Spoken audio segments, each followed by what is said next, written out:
आप ये कवर कर सकते हैं। Most important topic nitric acid HNO3, यहाँ से आपका 1 से 2 मार्क्स की रिएक्शन कंपलसरी है कि आनी ही आनी है, ठीक है। और रिएक्शन बैलेंस करने में ये पूछा जाएगा। तो सबसे पहले हम लोग पढ़ लेते हैं कि HNO3 का प्रिपरेशन कैसे करते हैं। तो HNO3 के प्रिपरेशन करने के दो मेथड हैं। एक तो लैब मेथड है बहुत ईजिली कि आप NaNO3 में आप क्या मिला दीजिए, H2SO4 को मिला दीजिए, तो क्या आ जाएगा आपका, तो बन जाएगा यहाँ से NaHSO4 सोडियम बाइसल्फेट, और क्या बन जाएगा आपका HNO3 नाइट्रिक एसिड, यहाँ से बन जाएगा। ये प्रोसेस आपने 10th में भी पढ़ा होगा, ओस्टवाल्ड प्रोसेस। ये 3 स्टेप में होता था, आइए याद करते हैं हम लोग। ओस्टवाल्ड प्रोसेस में हम लोग अमोनिया और ऑक्सीजन का मिक्सचर लेते थे पहले स्टेप में, और यहाँ से नाइट्रिक ऑक्साइड बनती थी। क्या बनेगा, नाइट्रिक ऑक्साइड का फॉर्मूला होता है NO, और क्या निकल जाएगा, वाटर निकल जाएगा। तो आपको यहाँ पर रिएक्शन बैलेंस करनी कि आपको रिएक्शन बैलेंस कैसे करें, ठीक है।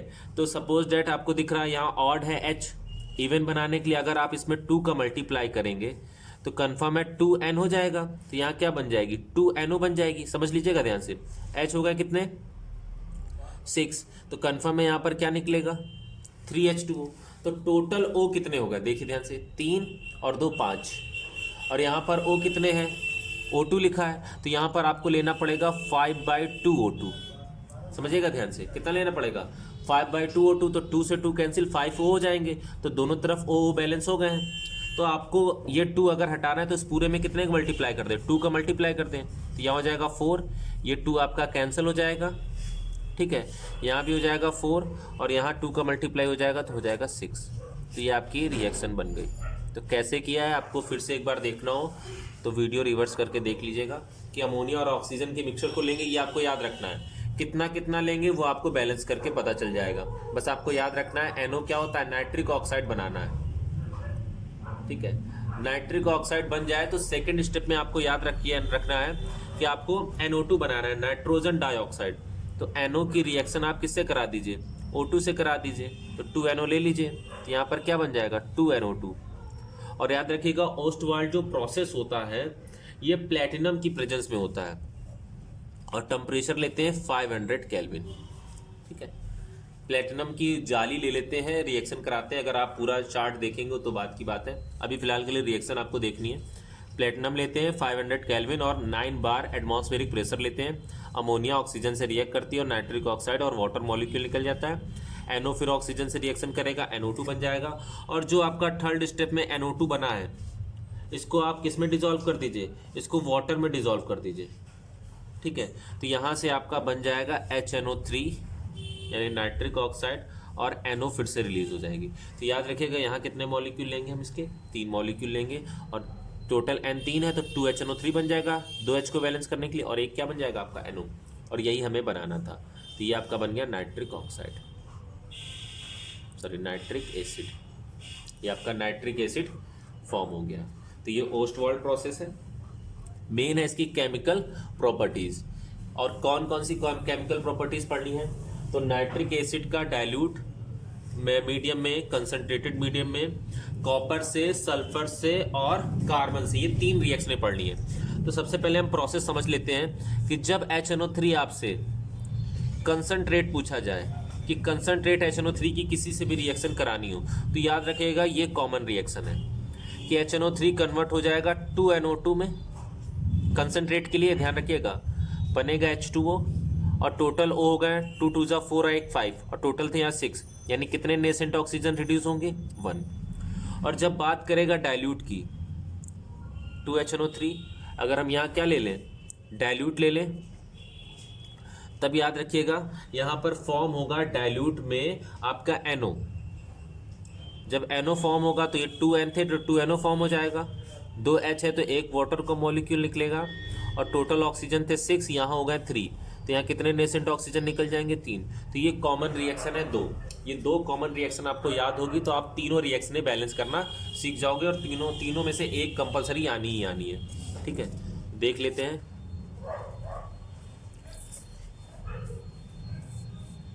सबसे पहले ऐसे आपको क्वेश्चन देगा, कॉपर प्लस यहाँ लिखा होगा HNO3 और इसके नीचे लिखा होगा कंसंट्रेट। तो आपको बैलेंस करने के लिए कहेगा। तो आप कैसे बैलेंस करोगे, तो ध्यान दीजिए, आप क्या करोगे, HNO3 की आप मेन रिएक्शन लिख लीजिए पहले, कंसनट्रेट वाली 2HNO3 कंसनट्रेट ले लिया। यहाँ आपका क्या बन जाएगा, 2NO2 प्लस H2O प्लस एक नेसेंट ऑक्सीजन। ठीक है, यहाँ पर आपने कॉपर ले लिया, फिर से आप यहाँ पर HNO3 मिला दीजिए। और ये पता है कि कॉपर HNO3 से रिएक्शन करेगा तो कन्फर्म में बनाएगा CuNO3 का होल ट्वाइस। तो NO3 कितने लेने पड़ेंगे, HNO3 2 मॉलिक्यूल लेने पड़ेंगे। तो 2NO3 और एक कॉपर से क्या बन गया, CuNO3 का होल ट्वाइस। 2H है तो इसको हम कितने नेसेंट ऑक्सीजन दे दें, इसको हम एक नेसेंट ऑक्सीजन अगर हम दे दें तो ये क्या बना लेगा, ये बना लेगा H2O। और ऊपर कितने नेसेंट ऑक्सीजन है, एक, नीचे भी नेसेंट ऑक्सीजन एक है, तो एक से एक नेसेंट ऑक्सीजन कैंसिल हो गया। इसको आप ऐड करके लिख दीजिए, तो आ जाएगा Cu plus 4HNO3 gives 2NO2 plus CuNO3 का होल ट्वाइस प्लस 2H2O। तो ये आपकी रिएक्शन बैलेंस हो गई। अगर यही रिएक्शन आपको कंसंट्रेट डाइल्यूट की पूछी जाती, ठीक है, यहाँ ऐसे लिख के आ जाए Cu प्लस HNO3 के यहाँ लिख दें क्या, डाइल्यूट।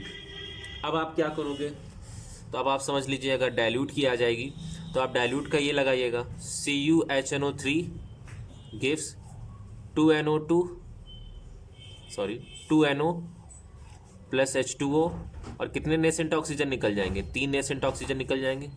सेम प्रोसेस चल रहा है वैसा ही, Cu प्लस HNO3 यहाँ भी यही बनेगा, CuNO3 का होल ट्वाइस।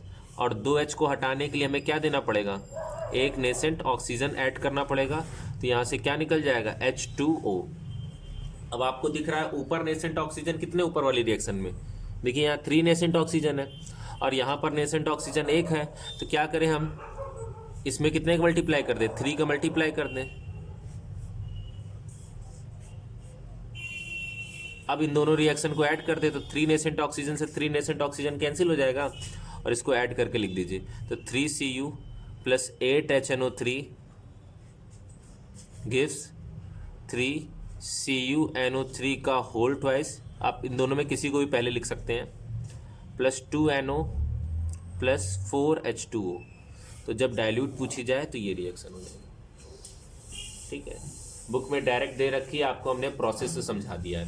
तो आपको क्या पता होना चाहिए, कोई भी रिएक्शन हो, जैसे आपको डी ब्लॉक में पढ़ाया था मैंने, तो Cu कन्वर्ट होता है CuNO3 का होल ट्वाइस में, ये पता होना चाहिए। अगर यही रिएक्शन सल्फर से होती तो सल्फर चेंज होता है, याद रखिएगा, H2SO4 में। अगर सल्फर S8 के फॉर्म में दिया हो तो 8 H2SO4 बन जाएंगे। अगर कार्बन होगा तो याद रखिएगा कार्बन चेंज होता है आपका किसमें, CO2 में। तो ये 3 चीज़ें याद रखनी है, तो आपका ये रिएक्शन भी बैलेंस हो जाएगी। देखिए कर दे रहे हैं हम, आपको करना है, नहीं आएगा तो बताएंगे। जैसे Cu प्लस HNO3 ऐसे लिख के आएगा एग्जाम में, यहाँ लिखा होगा कंसनट्रेट। अब आपको सॉल्व करना है, याद रखिएगा नॉन मेटल में कंसनट्रेट ही यूज़ करेंगे, डाइल्यूट की कोई रिएक्शन नहीं बनती है। ठीक है, कार्बन में अगर हम HNO3 मिला दें तो कार्बन में HNO3 मिला देंगे तो आपका ये भी रिएक्शन आप बैलेंस कर सकते हो। ठीक है, तो अभी हम आपको इसको बता भी दे रहे हैं कि कैसे करना है। तो रिएक्शन हम लोग देख लेते हैं फटाफट। जैसे ये HNO3 है, कंसनट्रेट लिया है, तो आपको पता है अभी हमने क्या बताया था, 2NO2 प्लस H2O प्लस एक नेसेंट ऑक्सीजन, S8 था, ये कन्वर्ट हो रहा है आपका किसमें, H2SO4 में। तो ये 8 है तो कन्फर्म है कितने लेना पड़ेगा, 8। अब 8 तो बैलेंस हो गया सल्फर, तो H2 लाने के लिए हमें क्या मिलाना पड़ेगा इसमें, 8H2O। तो 8H2 भी बैलेंस हो गया। टोटल O कितने थे, देखिए 34, यहाँ पर थे 8, तो यहाँ कितने आपको नेसेंट ऑक्सीजन मिलाने पड़ेंगे, 24 नेसेंट ऑक्सीजन।